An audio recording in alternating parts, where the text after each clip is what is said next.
the word sensitive is really opening ourselves to understand around connection. You know, we go, oh, she's a bit sensitive.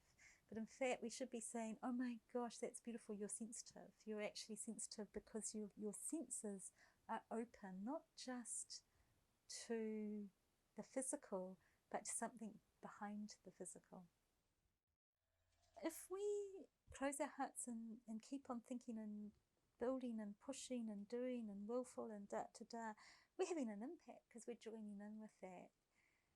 But we have a bigger impact when we bring in the whole of us, when we start to understand something there, when we talk to that tree, when we open, when we become vulnerable.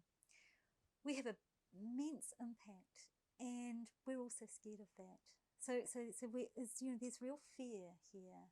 You know, you've got to keep remembering that we are afraid of the consequences of being ourselves. And there's really good reason for that, because when we're ourselves, we actually get seen. And when we get seen, something could happen to us, blah, blah. Do you know? But life is such that we have to have the courage of that. We just have to have the courage of that. And the more that we're true to ourselves, somehow the stronger we become inside. And it's a beautiful feeling, I reckon, to walk that. And it's a beautiful feeling.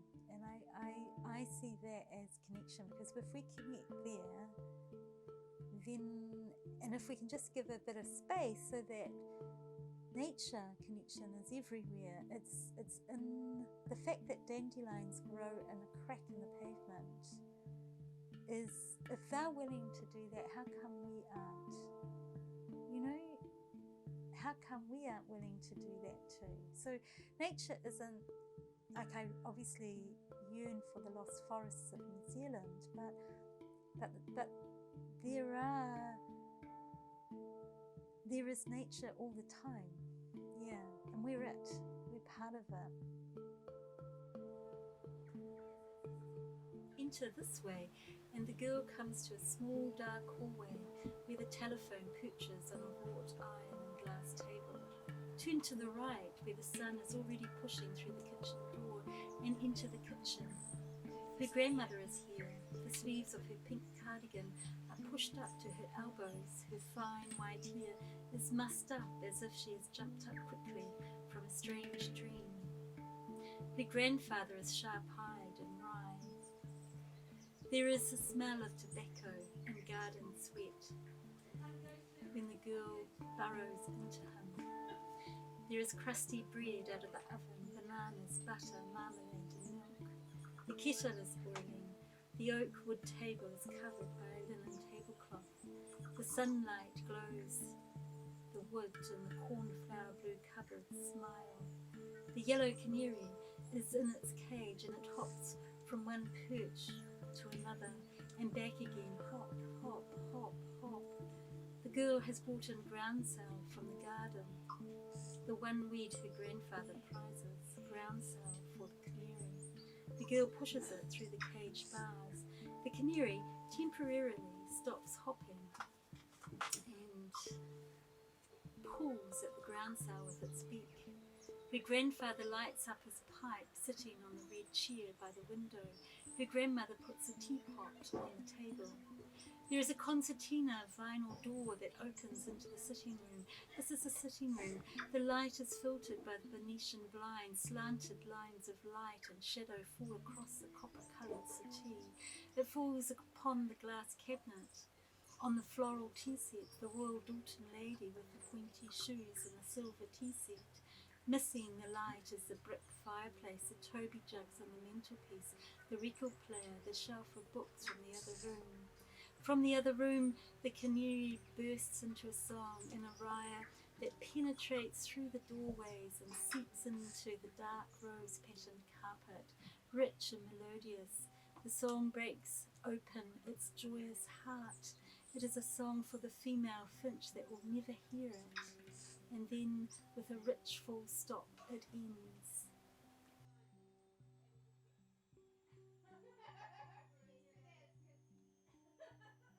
want to really acknowledge how hard it is, because when you go through a crisis, like an opening of heart, and suddenly you're in a crisis, it feels like you're going to die on a level, if you're going to go really right there, and it's the dark night of the soul.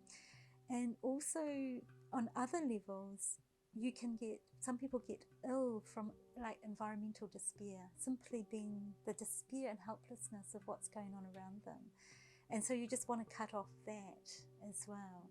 So how does one navigate all of it? How do you navigate it? Because sometimes you can get a terrible despair just from reading the newspaper every day. Say you're an environmentalist and you're looking at this and this and this, and you just feel it. And then you become inured to it, because you just can't take it anymore. So it's all about navigation. And it's very difficult if you feel as if you can't find another person that's going to be there. But then you'll find that there's a cat, or there's a dog, or there's a tree. And the tree is so generous. The tree suddenly is generous. And you find that you go and talk to the tree. And that's really profound. That alone is profound. You know that that tree is there, and you talk to the tree. And it's a little muddy from the rain last night. The same thing can happen when we start to do that one thing, even if it's talking to the tree, impacts so much all around us. And that shows that there is a real truth when one person begins in the most simplest way. So I really want to actually, if we just remember that, we don't just, you can't save the world, but you can just start to do these things, and that has this impact. And it's scary when we have that impact, because of course also we're trained up, we don't want to have impact, but we do. Yeah.